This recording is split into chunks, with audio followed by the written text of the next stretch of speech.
हमने एक रिसर्च कराया था FRI से, और जो 1000 मीटर से ऊपर जो इस तरह के पेड़ हैं उनके लिए उन्होंने भी कहा है कि इसके कारण वनों को बहुत हानि पहुंचती है। तो उसको लेकर के हम भारत सरकार में प्रयास कर रहे हैं कि हम उनकी फॉलिंग हम कर सकें, उनको हम काट सकें, उनको गिरा सकें।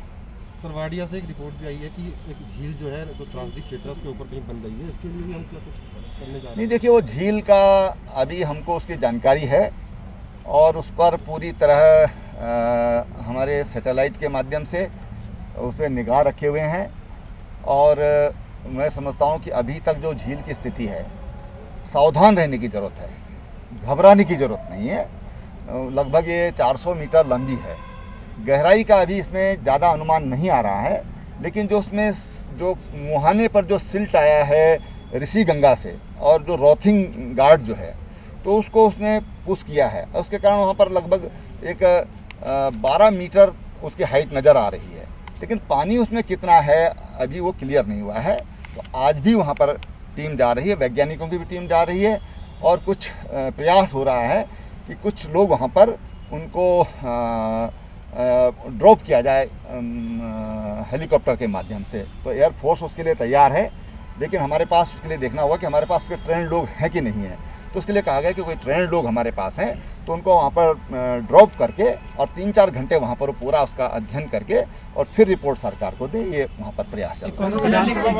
विधानसभा किस तरीके से देखते हैं सर विकास कार्यों को? देखिए, ये समीक्षा तो मेरी रेगुलर मैं करता रहता हूँ, और इस समय मैंने अभी कल परसों से इसकी शुरुआत होनी थी, लेकिन तब तक ये आपदा के कारण ये नहीं हो पाया। तो अब हम 15 तारीख से उसकी शुरुआत करेंगे।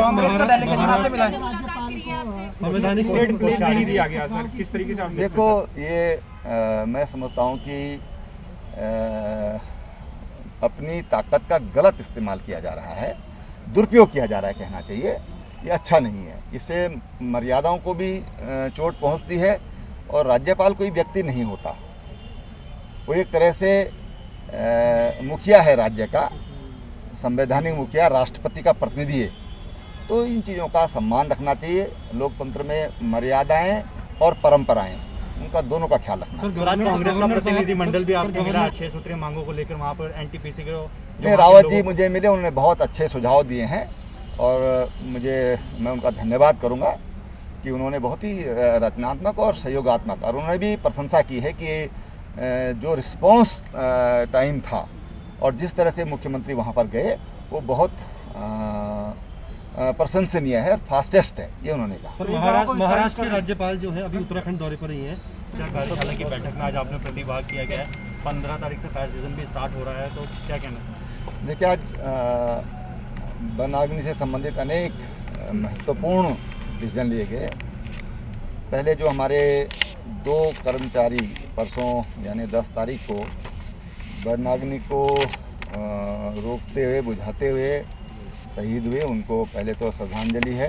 उन्होंने वनों को बचाने के लिए अपना जीवन का उत्सर्ग किया है, और हमने आज ये निर्णय लिया है कि अभी तक जो इस तरह से हमारे वनकर्मी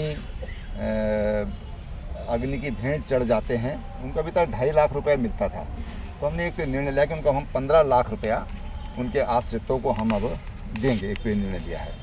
दूसरा, फॉरेस्ट फायर को रोकने के लिए एक एडिशनल PCCF रैंक के अधिकारी को उसके लिए एक जिम्मेदारी दी गई है कि वो पूरे राज्य में इसको देखेंगे। तीसरा, देश का ये पहला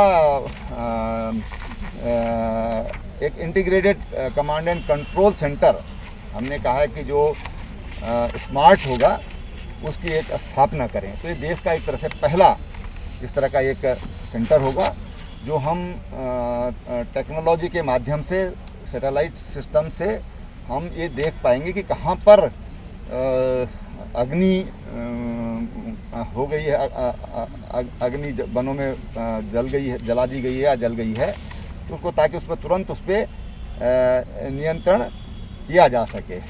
अगली बात जो एक बहुत महत्वपूर्ण पक्ष है कि जब हम फॉरेस्ट कंट्रोल्ड फायर जिसको बोलते हैं, तो उसमें अग्नि अभी तक कहीं से भी उसको लगा दिया जाता है। तो आज एक निर्णय हुआ कि उसको हम पहाड़ों में तो ऊपर चोटी से करेंगे उसको, ताकि आग फिर धीरे धीरे नीचे आए, उसकी जो प्रज्वलनशीलता है वो कम रहे। अगली चीज़ जो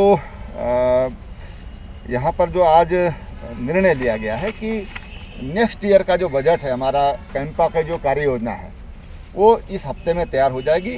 19 तारीख को हमारे जो प्रिंसिपल सेक्रेटरी हैं और जो हमारे हॉफ हैं वो उसका प्रेजेंटेशन मुख्यमंत्री को देंगे। हर काम जो उसको टाइम बाउंड फिक्स किया गया कि इस दिन तक आपको करना है, उसके लिए एक व्यक्ति को जिम्मेदारी दी गई कि आपकी ये जिम्मेदारी होगी। एक चीज़ और है कि जो हमारी फायर लाइन होती हैं, फायर लाइनों में ये पहले से एक चला आ रहा है, तो उसमें कुछ पौधे जम गए हैं, पेड़ आ गए, तो उसके कारण जो फ्रीक्वेंसी है जो जब हम उस पर आग बुझाने के लिए जाते हैं उस पर, तो उसके कारण उसकी जो गति है वो कम हो जाती है।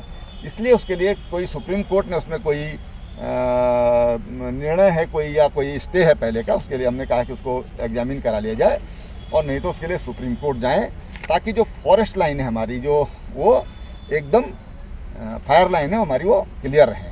जो हमारे छोटे कर्मचारी हैं तो जंगलों में रहते हैं, तो उनके जो बच्चे हैं, परिवार हैं, वो कई बार उनके जीवन में बड़ी अनिश्चितता रहती है। इसलिए हमने कहा कि पुलिस लाइन की तरह फॉरेस्ट लाइन भी बने, ताकि जो हमारे फॉरेस्ट कर्मी हैं जो जंगलों में अपना जीवन यापन कर रहे हैं एक तरह से, जिसका जीवन उनका वनों की सुरक्षा में लगता है, तो उनके परिवारों को वहाँ पर रखा जा सके। ये 5-7 निर्णय आज प्रमुख लिए हैं। सर अपना स्टेटमेंट क्या उन्हें तो मांगेंगे तो हम देंगे उनको।